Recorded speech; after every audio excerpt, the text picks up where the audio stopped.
a Jen and Roman, they got the game. Customer success is their claim to fame. Hello and welcome back to the Customer Success Playbook podcast. I'm your host, Kevin Metzger, and this is our second mini episode of the week with our guest, Roman Trebon. On Monday, Roman shared his number one tip for preparing your team for success in 2025, the keep, kill, or start exercise. If you missed it, be sure to check out that episode. Today's Wednesday, and that means it's time for our one big question segment. Roman, welcome back. Yeah, thanks, Kevin. I'm glad to dive into this new format. I really enjoyed talking about the keep, kill, start method on Monday and excited to dive into today's big question. All right, Roman, here's our one big question for the week. How do you ensure meetings have clear objectives and real value? This is a challenge I hear for so many teams. Too many meetings, not enough action. What's your perspective? Kevin, this is such a priority for me this year in 2025. There were so many times last year I would look at my work calendar. It would be chocked full of back-to-back meetings all week, all day long.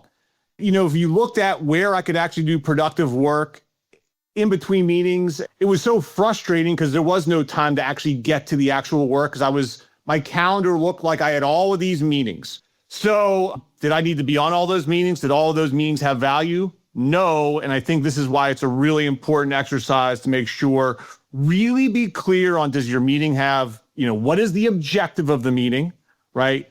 And what is your role in the meeting? So a couple of key things here for me, Kev. I think one is your meetings, all meetings that you host or you attend have to have an agenda. If there's no agenda going into the meeting, then why are we meeting? How do you prepare for a meeting going in if you don't even know what we're talking about? That's like a huge pet peeve of mine. If I get a meeting and it says it just has a subject line, okay, what are we talking about? What are we trying to get out of it? So start with that clear agenda. I think that's super helpful. Beginning the meeting, start with the objective, right? Like, what are we trying to get out of this meeting, right? There should be an objective. I talked to a guy over the holiday break, Kevin. We had breakfast. He had a great tip. He has a little sticky note on his computer and says, how will I know when the objective of this meeting has been met, right? He just has that little reminder on his computer screen. How will I know? That's so great. And I said, I'm going to run home and I'm going to write my Post-it note because I want to have that, right? But you have to know, what are you trying to get to? Why are we meeting here in the first place? How do we know it's going to be successful? Call it out up front. Make sure everyone's on the same page of what we're trying to get out of this. Big one here, Kev, relevant attendees, okay? You don't need to invite everyone to a meeting.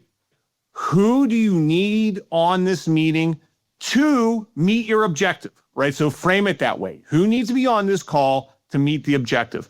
There's too many meetings I'm on where I have no role in the meeting. I'll clearly say I have no role. I am just on the meeting. I'm not talking. I'm not adding value. Does it help me? Do I get understanding and do I learn more? Sure. But nowadays, Kev, I don't need to be on a meeting for that. The meetings get recorded. There's transcriptions. There's summaries. I would much, much rather get a transcript summary of a meeting where it gives me one paragraph on what the meeting was, what was the objective, what's the next steps, that's 5 minutes. I don't need to be on the meeting, and I don't need to invite everyone on the meeting. Really think to yourself, who needs to be on to meet the objective, right? I think that helps. If you're hosting the meeting, make sure you can keep the meeting on topic and manage the clock. That's key. Too many times you get into a meeting, you get one person on the meeting that starts to go off the rail. They want to start talking about something else. You gotta be, if you're hosting the meeting, really focus on that topic. Put it in a parking lot, take it offline. And I don't love that saying, to take it offline, but that's where I like having the objective up front, because if we're not talking about something that's going to push that objective forward, it's not the place for it, right? In too many meetings I'm on, people get on there. And again, I'm not saying cut out all the pre-meeting chit chat, but if you have a half-hour meeting, we can't be talking about the football games on Sunday until 15 minutes in. We've already lost half the meeting, right? Get to the meeting. The other thing is, I think as an organization, having consistent meeting frameworks, right, is really helpful. Because that way, if I go into a meeting with you, Kevin, or another colleague, it's the same format, the same structure. It's not like the Wild West each time I go to a meeting. So if you have a team, come up with a format. Make sure someone has an agenda. Make sure you have a timekeeper. Make sure that the host of that meeting is summarizing and sending out those meeting notes afterwards, right? I mean, that's the key. That's the other one thing, Kev. I'd say a big tip on meetings is take the time to write a quick summary and next steps. If you don't have that, there's too many meetings. It gets lost. Who owns what came out of it? And then you're 2 weeks later, and it's like, oh, you know what? We got to meet again. No, you don't have to meet again. We already met on this. Summarize it, put the action owners against it, give them timelines, and let's move on, right? There's too many meetings that happen that I see that the meeting happens and there's no follow-up, and then we find ourselves in a place where that meeting has to happen again. On Monday's episode, we talked about the keep, kill, start framework. Use that for your meetings. Look at your calendar. Which one of these do you need to keep? Which ones provide real value? Which ones do you got to kill? I tell you what, Kev, I did a lot of killing over the holiday break. A lot of meetings that do not add value. And then which ones do I start? And there were a few where like, you know what?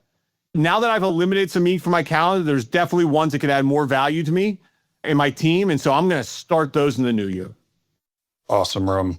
What a great set of tips and great thoughts. One of the things I was thinking as I'm listening to you about all the meetings and how we all have too many meetings, we all have too much. And I think one of the things that has just been so useful when you mentioned this, that you now have the ability to record meetings and get transcripts and summaries, and that can help you kind of not necessarily have to attend all the meetings that you were previously attending. But the other point that you made is like, you got to have meeting notes. It's so easy to get meeting notes now. You don't have to, and if you are in back-to-back meetings, which so many of us are, even if you go through this process and kill half your meetings, you're still going to be in a ton of meetings. And it's difficult if you've got a back-to-back meeting to go back and remember what happened. If you're using the tools that are available to you now to record the meetings and then to help summarize, you got to go back and read what the summarization is and make sure it's captured all of the action items that you thought about. But there's two things that I think just are so important about having these tools. One, you don't necessarily have to be there writing everything down as you're listening and splitting your attention. You can have your attention fully focused on the meeting if it's being recorded, and allow you to be present and understand what's happening, which is so important to driving to your objectives in meetings. And then two, you've got the automatic ability to generate your notes after the meeting. Then what you're doing is you're spending your time reviewing them, making sure they're right, making sure they match what you remember. If you're like, hey, there's something missing here, and I think this happened, and you've recorded it, I mean, especially if you're using Teams or something like that, you have the ability to go back and say, I think this happened. Where did it happen? You can search the transcript, you can search the video and find it and say, oh, this was important. I want this included in here. And then either use Copilot to ask it to add it in, or just add it in manually yourself, and take it out. So the key points that you're making on this are incredible and important. Is there anything else you want to add based off of where we're at? No, you've teased our Friday episode, though, so I'll let you get to it. All right. Yeah. So Friday, we're going to talk about AI and how AI is relevant to this week, and specifically how you're going to use AI as a customer success assistant. So thanks, Roman. It's incredibly useful advice. For those of you listening, give it a try in your next team meeting and see the difference it makes. On Friday, we'll wrap up this 3-part series by talking about AI, as I was just saying. Talk about how ChatGPT can help with all this, plan for team and customer success in 2025. You won't want to miss it. Subscribe now, listen, comment. We'd love to hear from you. And until then, keep on playing.